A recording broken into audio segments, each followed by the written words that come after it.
Thank you, Your Grace. Please be seated. Thank you very much.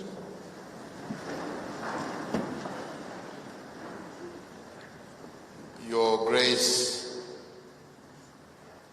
the Archbishop, our dear friend, the Sapit, my Lord Bishops, clergy, the Anglican congregation, physically present, and those who are together with us on TV, on social media, and other platforms.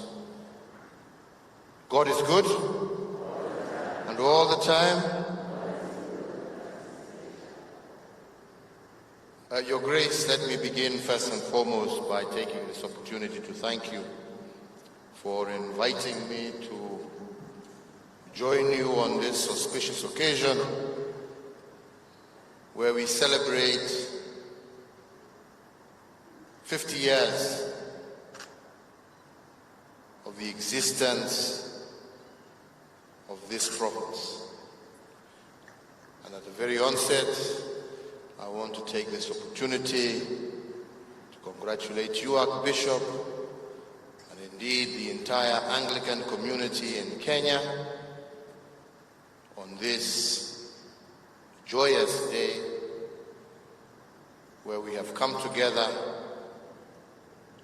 to thank God for the amazing work that He has been able to guide the men and women of this congregation to do over those 50 years, and for the growth of this church from a single diocese to now 40 dioceses. And we are grateful to God and indeed the entire communion for that effort and work over 50 years.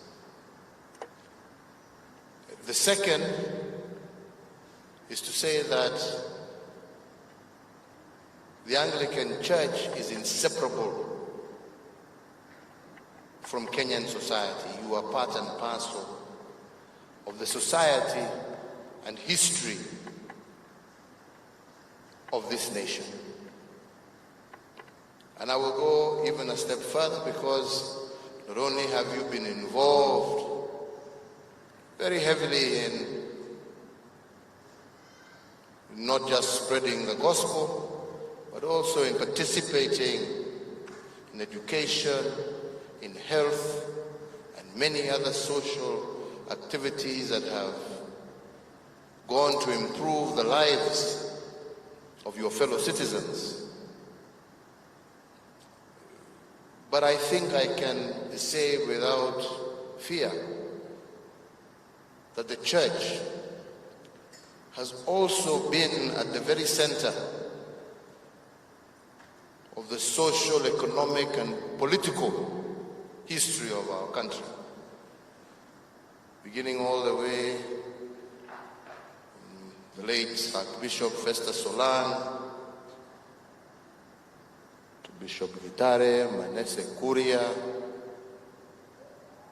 up to even Archbishop Wabukala.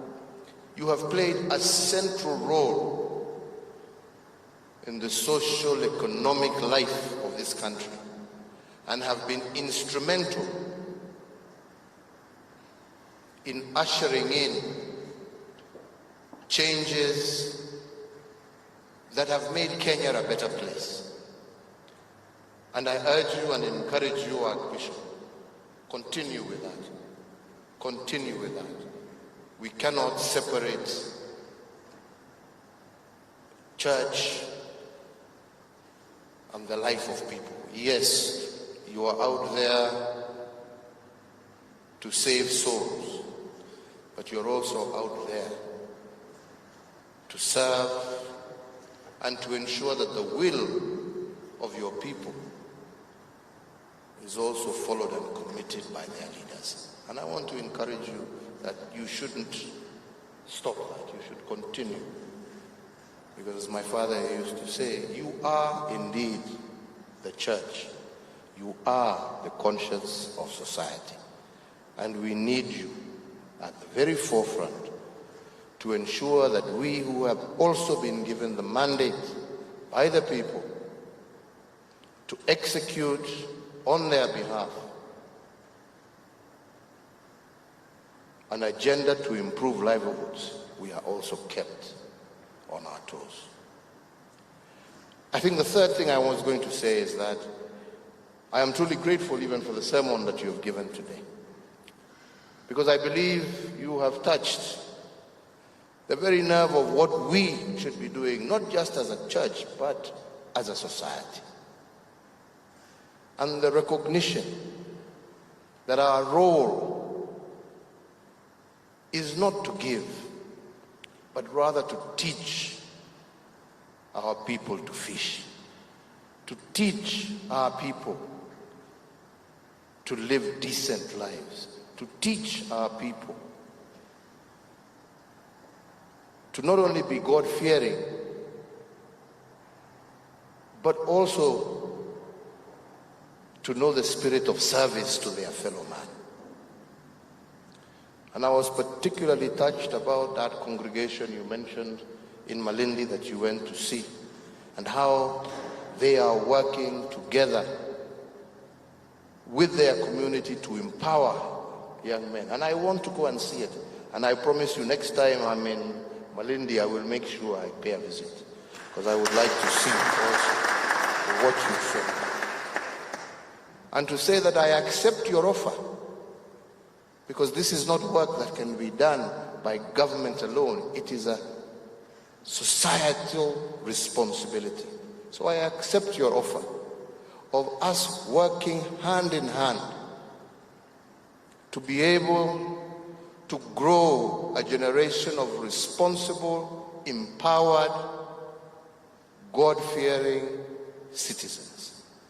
And I look forward to working not just with you as the Anglican community, but indeed with the entire religious community, for us to see what is it that we can do together to get our children away from the challenges,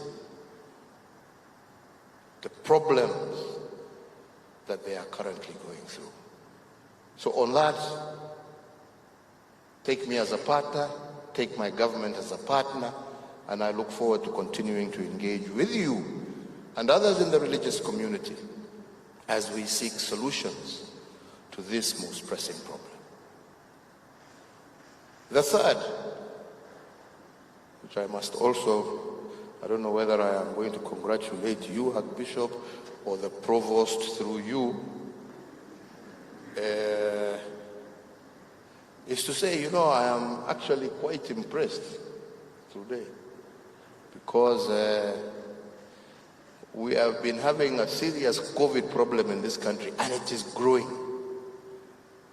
And on an occasion like this, that is so central and critical to your history, you have managed to put together a service where you are obeying and following all the necessary laid down COVID protocols that have been set. Hongera sana, pongezi. Pongezi sana. We are going through that very difficult time of saying, now what do we do again? Do we close up?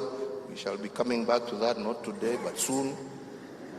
But when I see this, it says that, we don't have to. If only people would observe and would be caring of their fellow citizens, it is possible to keep COVID at bay and still be able to live and lead a normal life. I only wish that this issue of personal responsibility would be taken at heart, because truly we are facing a major challenge. And I remember when we said we are going to reopen, we said people take up the challenge of personal responsibility. And I'm glad to see the Anglican Church has taken up that call of personal responsibility. And if we all did it, we could keep COVID at bay, we would reduce deaths, and we would be able to continue to drive our economic agenda. So I just wanted to say thank you, pongezi, hongera, na tusome from what we have seen today. Ya mwisho, kwa sababu mimi sitaki kuwaweka, we will continue to work together on this youth project. I think it is a very worthwhile cause. I'll talk about that later when we simama kando pale. Tuone vile tutasaidiana. Na ya mwisho,